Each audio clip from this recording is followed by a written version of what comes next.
Sejam muito bem-vindos ao silêncio. Reserve um momento.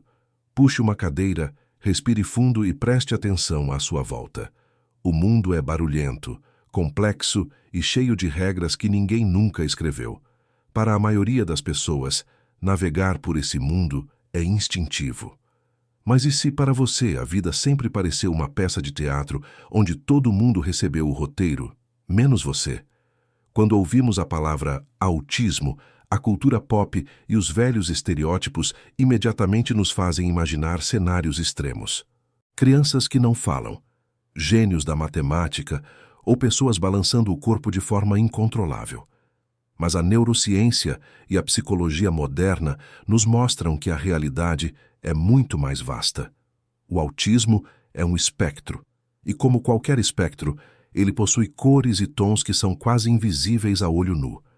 Especialmente em adultos, o autismo pode se manifestar de formas tão sutis que passam décadas sendo confundidas com traços de personalidade. Você não é autista aos olhos da sociedade. Você é apenas o excêntrico, o tímido, o intenso, o rígido. Você aprendeu a camuflar seus traços para sobreviver socialmente. Hoje, nós vamos desconstruir isso.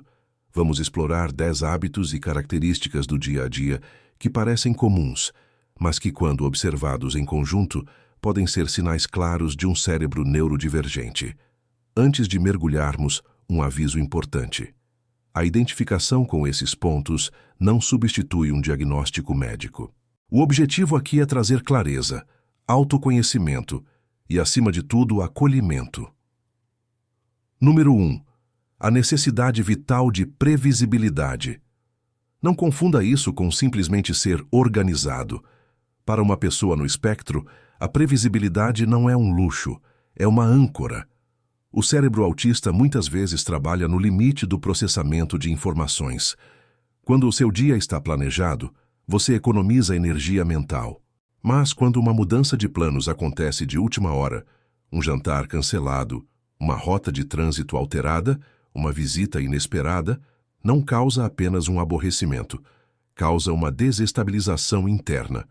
É como se o GPS do seu cérebro de repente perdesse o sinal, gerando uma onda instantânea de ansiedade e sobrecarga, exigindo um tempo de silêncio apenas para recalibrar a mente. Número 2. Sensibilidade ampliada e o mundo no volume máximo. A maioria das pessoas consegue ignorar o zumbido da geladeira, o tic-tac do relógio, a textura da etiqueta da camisa ou a luz branca e fria do escritório. O cérebro neurotípico tem um filtro automático para essas coisas. Para muitos no espectro, esse filtro é fino ou inexistente. Os estímulos entram todos ao mesmo tempo, com a mesma intensidade. Uma ida ao supermercado, com suas luzes fluorescentes, música ambiente e carrinhos barulhentos, pode ser o equivalente a correr uma maratona sensorial. Você já se sentiu fisicamente exausto apenas por estar em um ambiente muito iluminado ou barulhento? Isso é o processamento sensorial atípico em ação. Número 3. A preferência pela comunicação direta. A comunicação humana é cheia de armadilhas, sarcasmo, ironia, meias palavras, olhares e entrelinhas. Para pessoas com traços autistas, a linguagem tem uma função principal: trocar informações com precisão. Por que dizer algo se você quer dizer o oposto? Por que fazer uma pergunta retórica? Pessoas no espectro costumam ser literais. Elas dizem o que pensam e esperam que os outros façam o mesmo.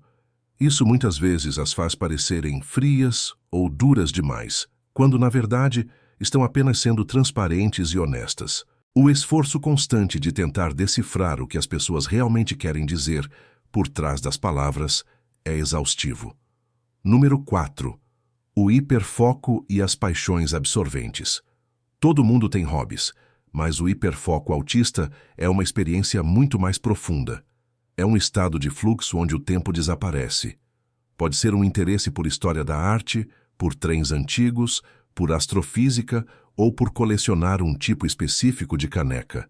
Quando a mente engata nesse interesse específico, que a psicologia chama de interesse restrito, ela encontra paz. Estudar, catalogar, e falar sobre esse assunto traz uma sensação imensa de regulação emocional e alegria. O desafio é quando a pessoa tenta compartilhar essa paixão e percebe que os outros não têm o mesmo nível de entusiasmo, o que pode gerar frustração. Número 5. A ressaca social. Socializar para quem está no espectro raramente é algo no piloto automático. Exige o que chamamos de camuflagem social ou masking. É o ato de monitorar conscientemente o contato visual, o tom de voz, lembrar de sorrir na hora certa e não falar demais sobre o seu hiperfoco. É como atuar em uma peça de teatro ao vivo por 8 horas seguidas. Por causa disso, depois de um evento social, um dia de trabalho presencial ou uma festa, a pessoa não está apenas cansada, ela está drenada. Momentos prolongados de solidão e silêncio não são um sinal de depressão ou antipatia, são uma necessidade biológica para recarregar a bateria social. Número 6. Movimentos de autorregulação, ou stimming. A imagem clássica do autismo é alguém balançando o tronco para frente e para trás. Mas em adultos que mascaram seus traços, o stimming, comportamento autoestimulatório, se torna sutil. Pode ser balançar a perna incessantemente debaixo da mesa, enrolar o cabelo nos dedos, roer as unhas, estalar os dedos, ou até mesmo repetir frases curtas mentalmente. Esses movimentos não são tiques nervosos sem propósito. Eles são o mecanismo do corpo para liberar energia extra, aliviar a ansiedade ou ajudar na concentração. É a forma que o corpo encontra de se acalmar em um mundo caótico. Número 7. A fricção nas pequenas transições. Já falamos sobre grandes mudanças, mas as pequenas transições diárias também têm um custo alto.